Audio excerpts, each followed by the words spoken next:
And Ricky, these two guys have got a lot of laps around this racetrack. You've never even seen it.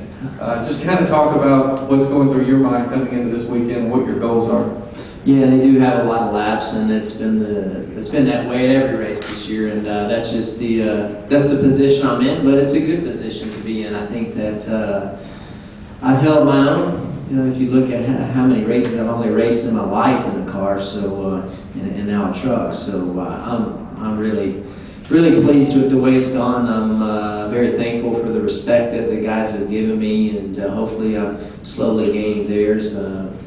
I've been here quite a few times, obviously, on a motorcycle, and have had a lot of love here, even over here at the MGM. So I'm just excited to be here, excited to race, and really looking forward to racing in front of my West Coast fans. You know, we don't get over here as much. The Truck Series doesn't. So I think that they'll be pretty excited, and for me, it's just business as usual on Saturday to learn the track as much as I can and get the best finish that I possibly can.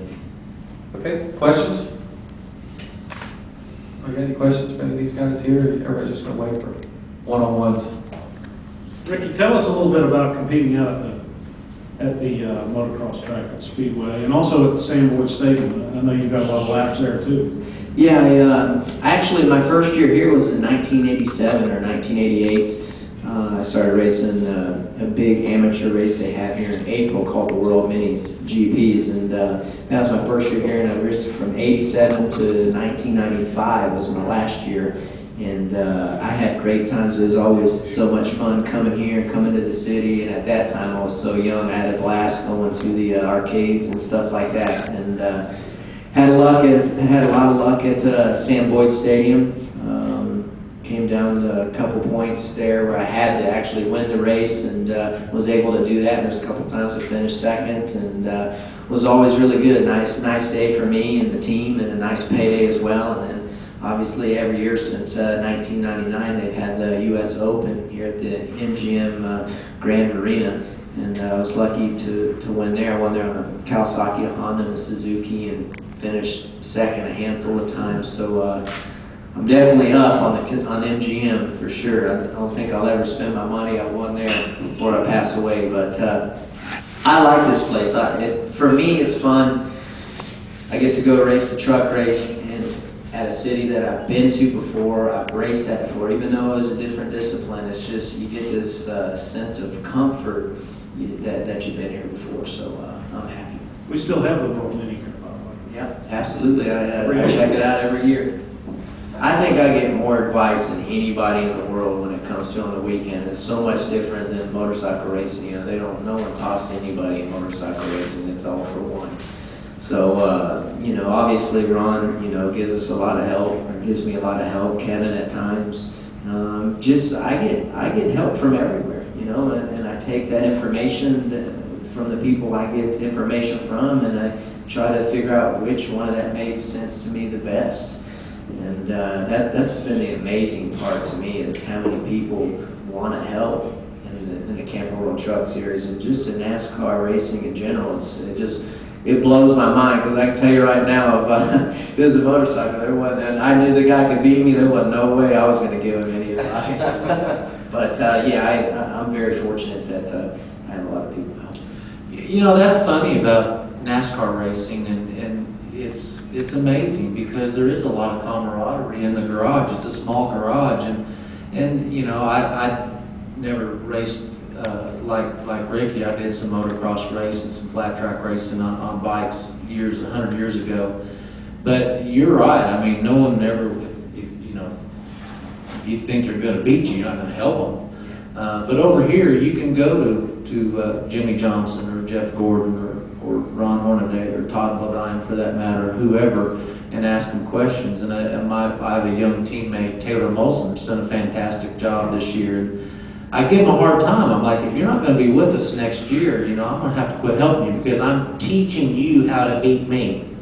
And at the end of the day, you're going to turn around and have to race this guy. But by the same note, just like with Ricky, you would much rather, you know, this guy's a champion. And so you'd much rather help him to not make a mistake that is not only going to hurt them, but you're involved in that mistake too. So I think that's why in NASCAR you see guys helping each other a little bit more.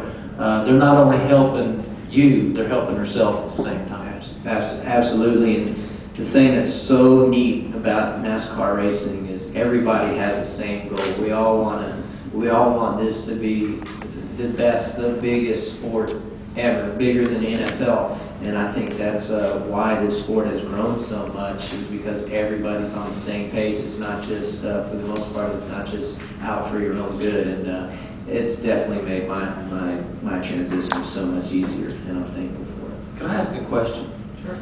How do you mentally prepare? What do you do different to prepare for a NASCAR, a truck race, than you would if you was coming to get on a motorcycle? That's a great question.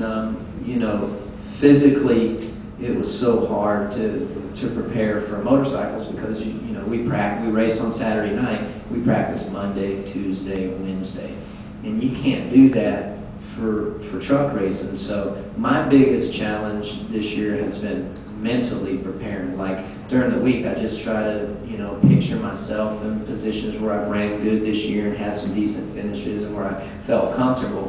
I try to apply that to, okay, how can I get that feeling this weekend, and what's the track going to be like, and that's what I just mentally try to prepare.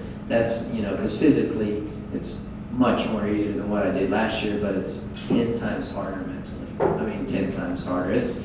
You guys will laugh, but when I sit out for a couple of weeks and then I come back in, after taking off for a couple of weeks, it's hard for me just, to turn my brake fans on, my bead blowers on, and, what's the water temp, the oil temp, they're asking me, they're like, oh, I just got to tell them, wait, hang on a second, little stuff like that, these guys don't even bat an eye at.